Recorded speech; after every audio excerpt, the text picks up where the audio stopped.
What's up YouTube, Saf here on Super Saf TV, and this is my full hands-on review of the Google Nexus 5. It's manufactured by LG and comes to you directly from Google, offering some very high specs at a low price. But does it live up to the hype?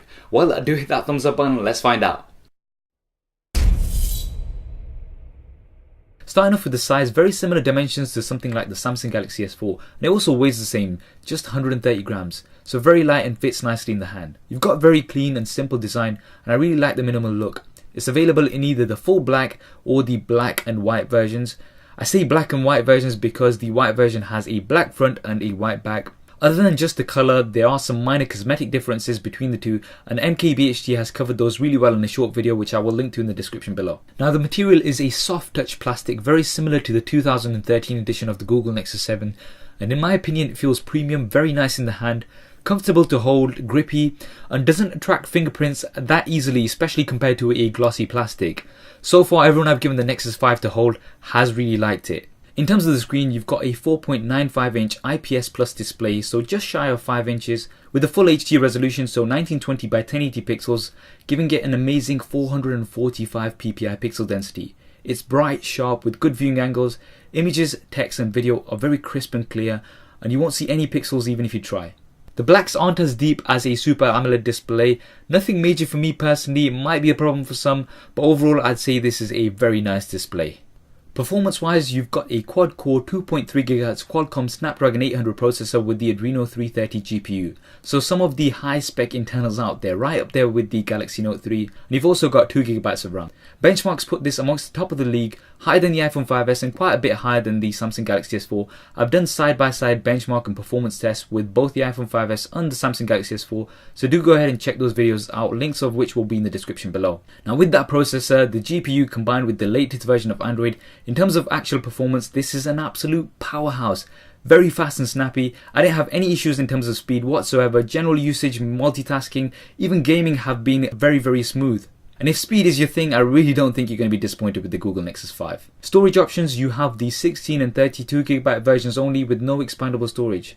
Now I have the 16 GB version here, and out of the 16 GB, you've got roughly about 12.5 GB of available storage, which isn't bad and will be fine for most users out there. However, if you are somebody who stores a lot of data on your phone, then the 32 GB version would be advisable. Cameras, you have a 1.3 megapixel front-facing camera capable of filming 720p HD and an 8 megapixel rear-facing camera with optical image stabilization that films at 1080p HD. And a lot of you were asking about this, so I have done a full in-depth camera comparison of the Nexus 5 versus the Samsung Galaxy S4 as well as the iPhone 5s, and those are on the channel, so do go ahead and check those out. Links will be in the description below.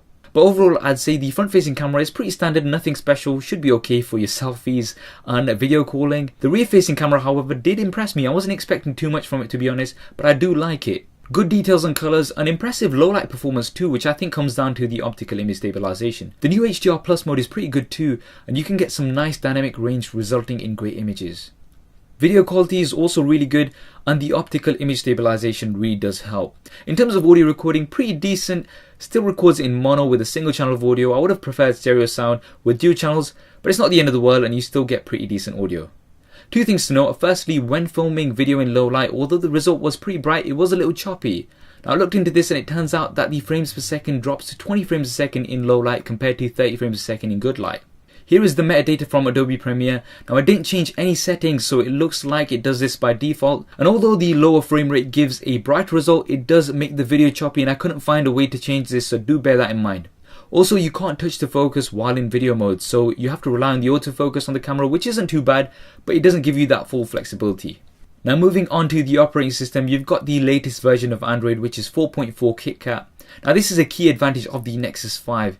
You get that vanilla Android experience without any third-party skins. That alone for many is the biggest pull to this device. Not only that, but you will be getting direct updates from Google without having to wait around for third parties to bring them to you. And if you've used a third-party device such as a Samsung, HTC or Sony, etc., you know how frustrating it can sometimes be to wait months to get the latest updates. Now apart from the expected speed and performance updates, touching on a few of the additional features that come with KitKat, SMS has now been combined into Hangouts. This did take a little getting used to, but after a bit it was easy enough. Google Now can be accessed by a swipe up from the home button as usual, or you can also swipe left from the home screen. You can also access Google Now by simply saying OK Google from the home screens.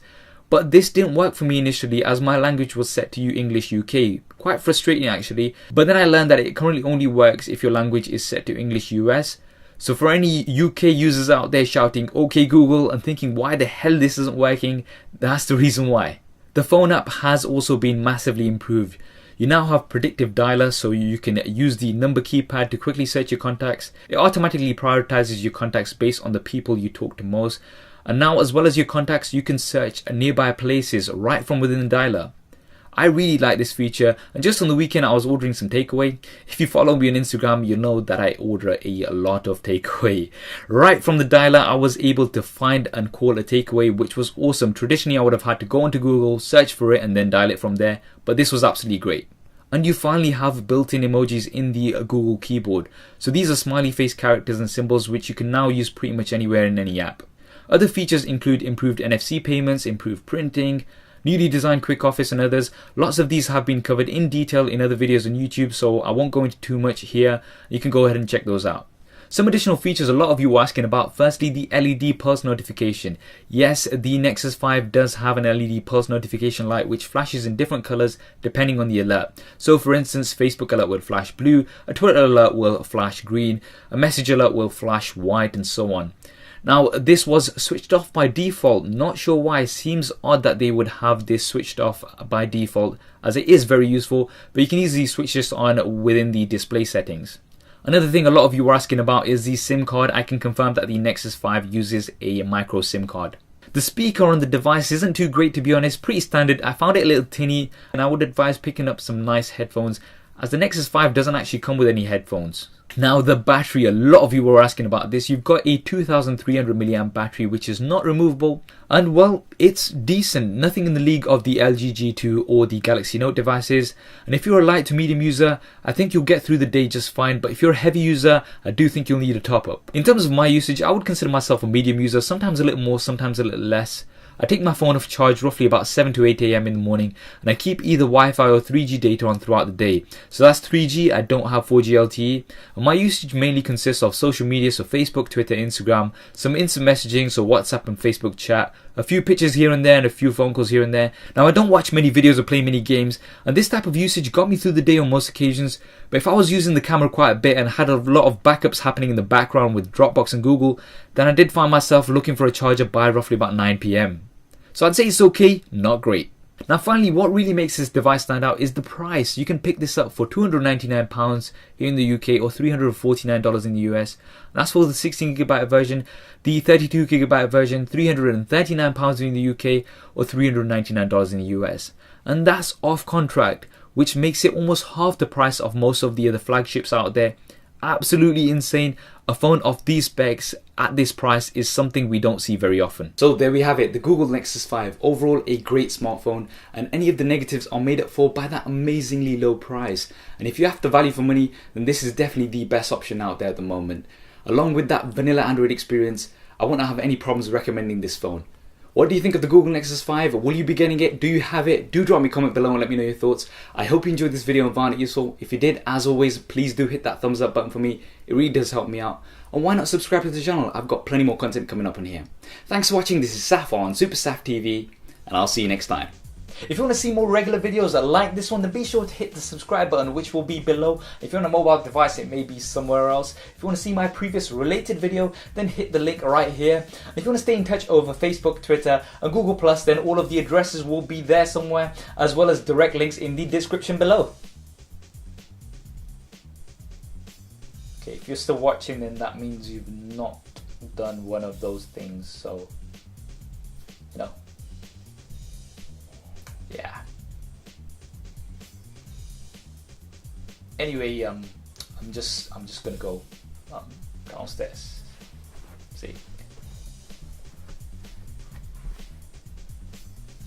Okay. There isn't really a downstairs. Anyway, so yeah.